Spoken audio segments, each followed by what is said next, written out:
welcome to the NCAA March Madness first round pregame press conference.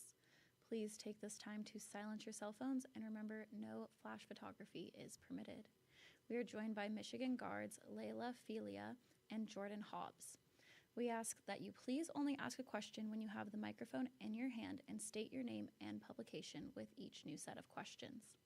If you have joined us through Zoom, please raise your hand and remember to state your name and publication as well when you are called on. Thank you, and we will start with questions from the room. Zach Edwards, Michigan Daily. Just kind of general, what are you guys looking to accomplish in this first round? And what are some things that you know about this Kansas team, and what are you looking to do? Okay. Obviously looking to come out of here with a win. We're really excited to play, and by the video on social media, you could tell that we were just super excited to get into the tournament and just have this opportunity. This Kansas team is really good, and we know that coming into it. They have a lot of solid players. Their post is, 6'6", 6'5", so taking that away is going to be huge. And I just think coming out with a bunch of toughness and just priding ourselves on what we have done this whole year, and I think that's going to be the biggest thing, is just staying true to who we are and just having that Michigan grit. And what does it say about your program now to make the tournament every year since 2018? And for you guys, this could be your third straight year making the second round. What would it mean to kind of establish yourself as like a consistent contender within the NCAA tournament? I feel like it definitely says a lot about our program, and I feel like Coach has done a great job by just everyone that she brings into this program and being able to be able to pride ourselves on the little things, defense, and just playing Michigan basketball. So.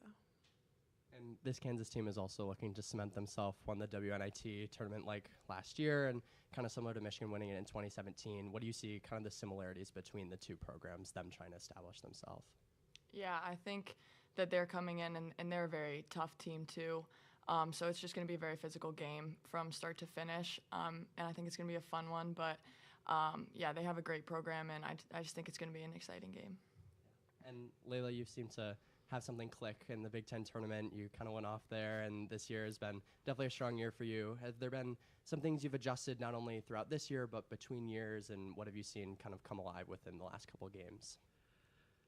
Definitely just continuing to be aggressive, but then also being able to look for my teammates a lot so we can just be able to open the floor, spread the floor more. So I feel like that's probably, I would say, the biggest thing for us, yeah. And then, of course, defense, always staying strong on the defensive end. And what would it mean for each of you guys to move on to the second round, play USC, and potentially go on from there? Yeah. Oh, of course, yes. Not potentially. And either team. Moving on to the second round, and what it would mean to play in that game? It would be really cool. Just cementing kind of a second round for all 3 years, like you mentioned before. But just playing in this tournament is a dream come true, and you dream about it and think about playing in it from when you're getting recruited, and even watching it when you're growing up, just the women that play in this tournament and how great they are. And I think there's some phenomenal women playing this year, and I think the viewership's going to exceed anything we've ever seen. So I'm just really excited to be a part of it, and I think our whole team is. But yeah, we're just ready to play whoever comes in front of us, and we're really excited. Yep, one game at a time. All right, we do have a question from the Zoom. Caitlin Urka, ESPN. Thank you, ladies, both for your time today. First question for you, the University of Michigan alumni fans, they're known for showing up and showing out. What does it mean when you guys look out into the stands, especially when you're, all the way across the country in California, and you see that kind of representation from the Michigan faithful? Definitely means a lot to our program. I feel like the biggest thing for us just going out there tomorrow and being able to see our fans coming from all over just gives a sense of that Block M, and just seeing how far it takes us, and just being able to just realize the support that we do have in going out there and not only fighting for each other out there, but the people that came before us. And when it comes to the bond that this team has, are there any traditions, anything that happens off the court that you guys can look to as a fun element that's helped bring you together this season, or something that you guys have been continuously doing to just help make the bond within this team stronger than ever?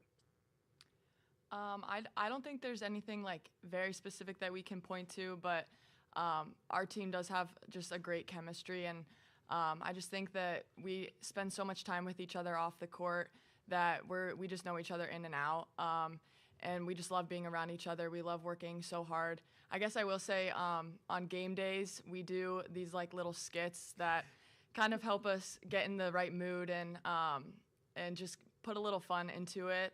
So those are always a good time and bring our creative side out, definitely.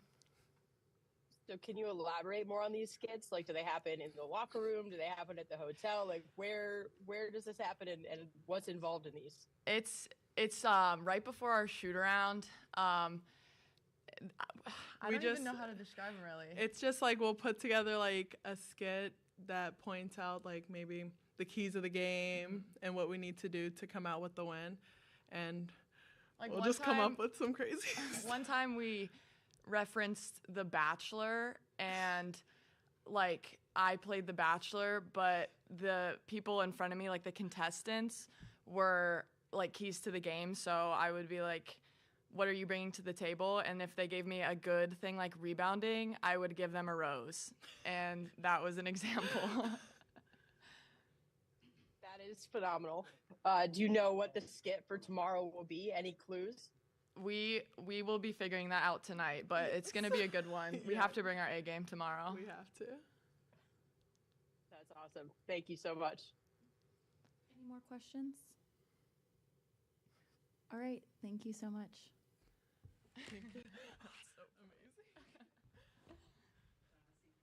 Yeah, I know.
up, crew? How was the trip? Good. Yeah? You guys got up early this morning? Nice. Sacrifice. I love it. Were the girls excited to see you? Our team? Yeah. Good. Nice. All right, let's get started. Welcome to the NCAA March Madness first round pregame press conference. Please take this time to silence your cell phones and remember no flash photography is permitted. We are joined by Michigan head coach Kim Barnes-Arico. We ask that you please only ask a question when you have the microphone in your hand and that you state your name and publication. If you have joined us today through Zoom, please raise your hand and remember to state your publication as well. Thank you, and we will begin with an opening statement from Coach. Well, it's great to be here. Love coming to California. The weather is terrific. It snowed in Ann Arbor this morning, so we are really enjoying that. But just super excited about the opportunity for our team to be playing in the NCAA tournament, to be playing at USC against a tremendous Kansas team, and excited to get on the floor again. It's been a few days since our last game, and I think our team is ready to go.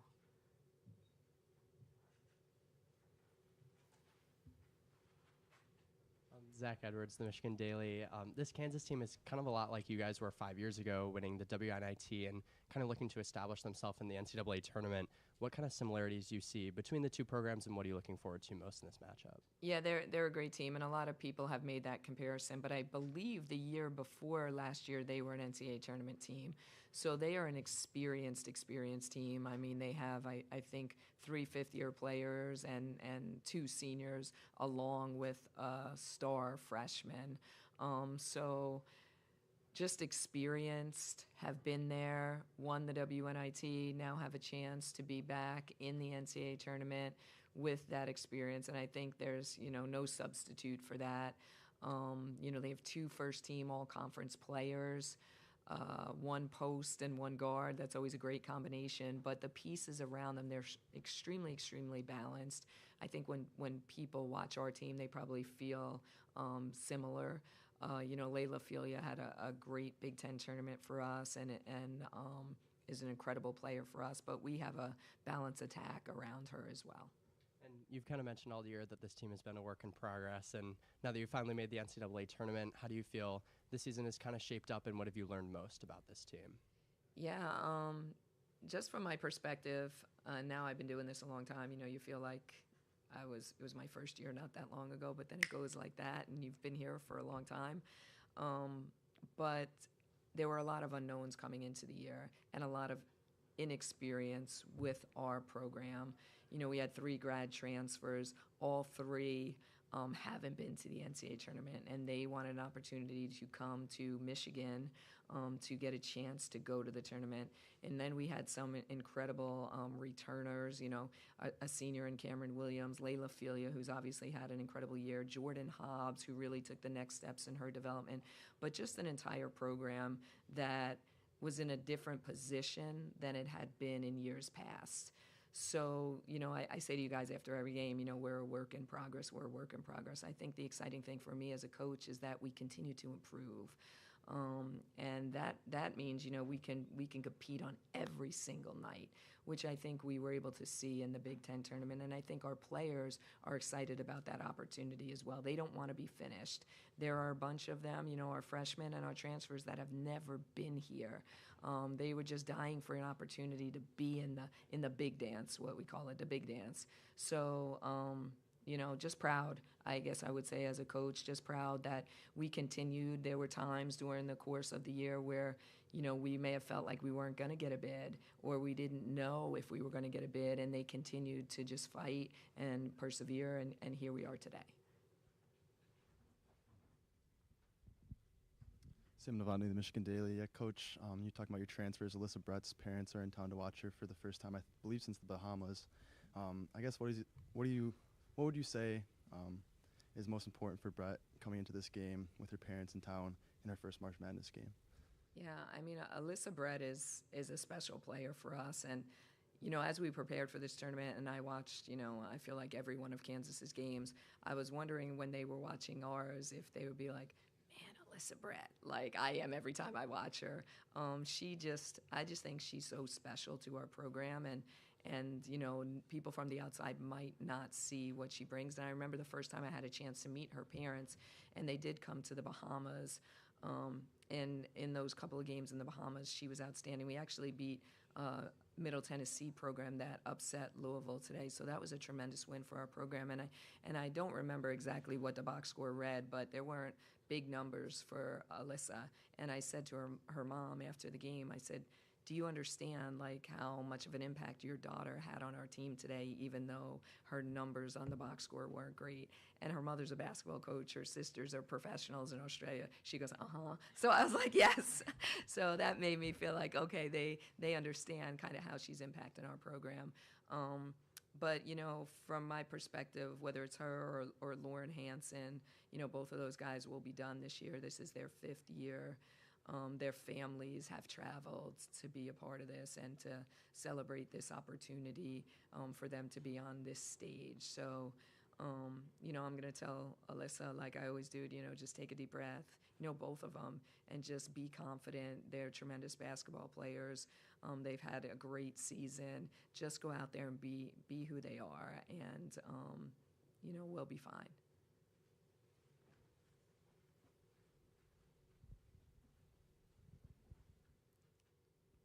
Matt Park, Michigan Radio. Coach, you mentioned you watched a lot of Kansas film. They were 10-10 at one point, got hot late. Anything specific you noticed from the start of the year to this last stretch that they changed, they really unlocked whatever their potential was? Yeah, that's a great question, Matt. They played an extremely, extremely tough schedule, and I think, they were trying to figure it out a little bit. I could say the same about us. They played Connecticut, they played Virginia Tech early, and it was a 1-point game and a 8-point game. So they were super competitive. They just didn't come out with the wins, and I think they were trying to, have those returners gel with each other, as well as a stud freshman come in and kind of figure out, what her role is alongside a returning class. So they're a really good team. They're a really experienced team. I think, they might have been feeling like us a few years ago, a lot of pressure coming in and being in a different role than they had traditionally been in. I think they were picked really high in their league to finish. I think, they probably felt, you and I have talked about this when Naz's group returned that season. Holy cow, we're in a different position than we've ever been in. So maybe just trying to figure out those nerves, and they got it figured out. I mean, they finished the year exceptionally strong, and they're really playing well together, and they could score in multiple places.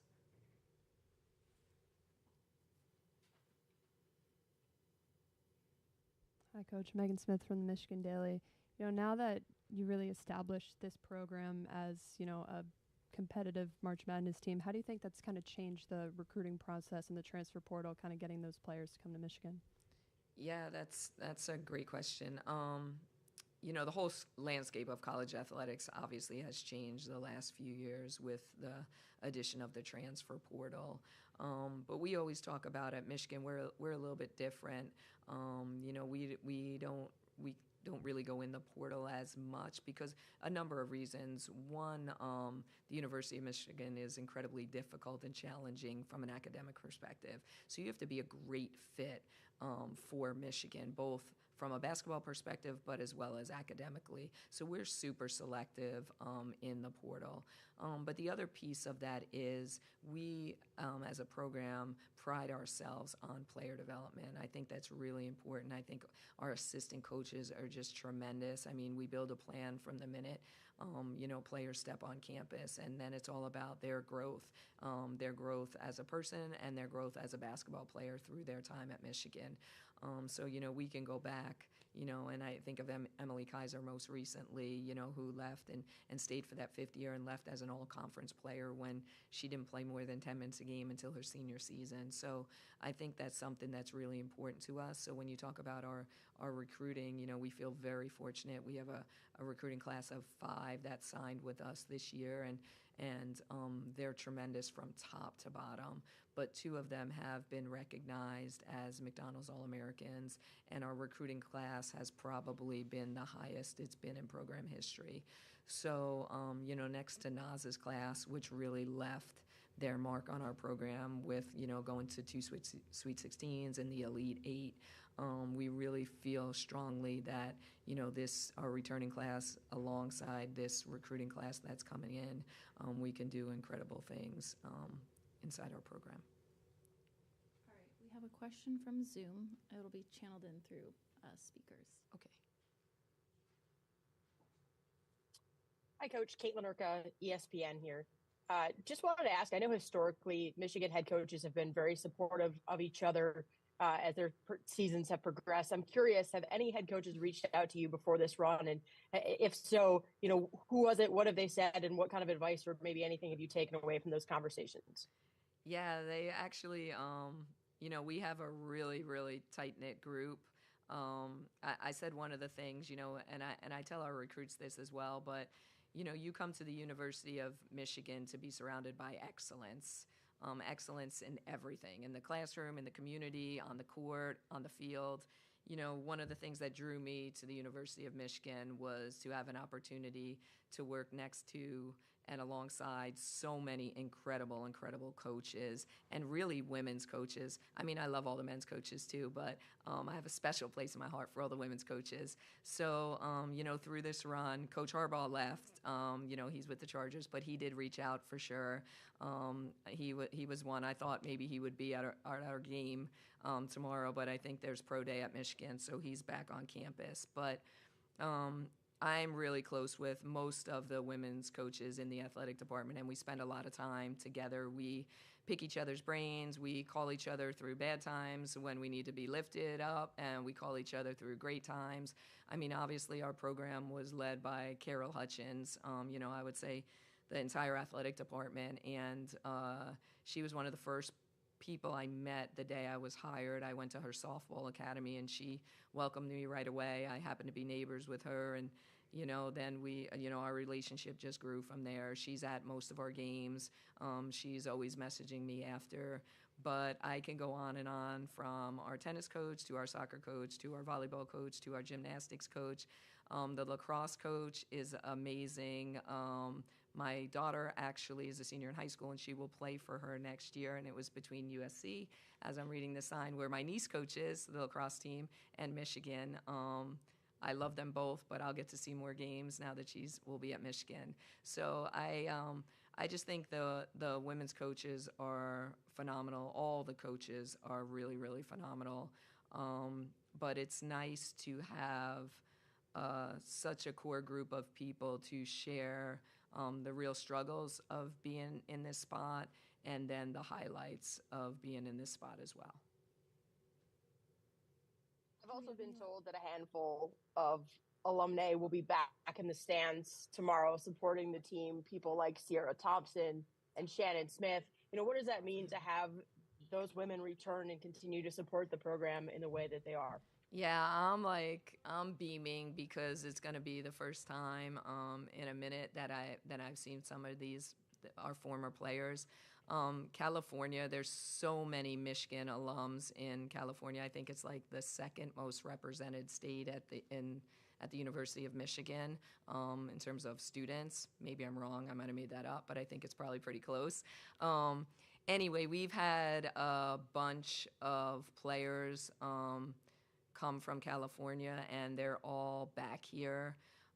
Danielle Williams stopped by the hotel last night. Shannon Smith, I believe, is out here. Sierra Thompson, she played with Danielle Williams. Sierra Thompson was part of my first recruiting class at the University of Michigan, and I could go on, but that class with Jillian Dunstan, who's now an assistant coach, though they were part of my lowest of my lows when we didn't get selected for the NCAA tournament, to the highest of the highs when they had the opportunity to cut down the nets in the triple overtime in the WNIT championship and hang the first banner for women's basketball that's been hung in Chrysler Arena. You talk about the other great coaches, we're probably the only sport at the university that didn't have a banner up. So I'm going to get to see a lot of that team tomorrow, and they will be here cheering on the Maize and Blue. But they are Michigan, go blue forever.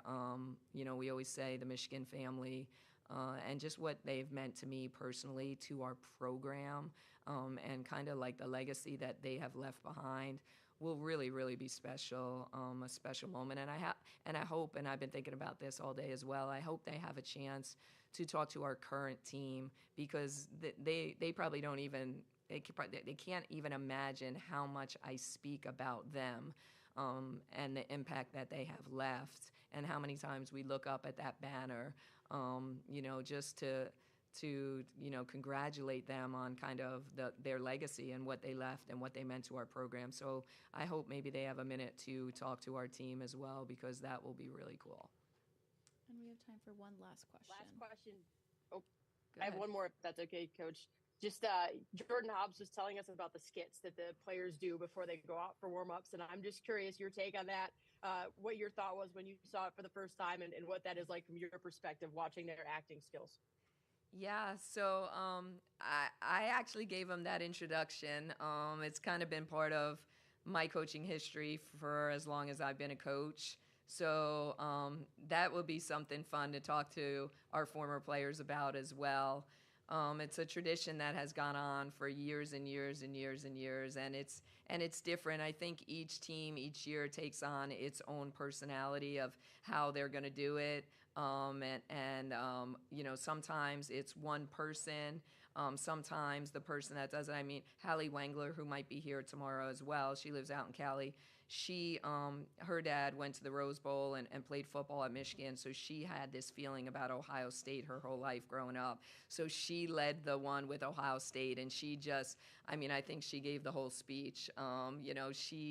She did something different. Sometimes they do, around Christmas, it's like Santa Claus comes out and we do Christmas carols. Each time it's different. Each season it's a little bit different, and it takes on the personality of our group. This year there's been a lot of singing and acting and, The Bachelor, Santa Claus, Family Feud.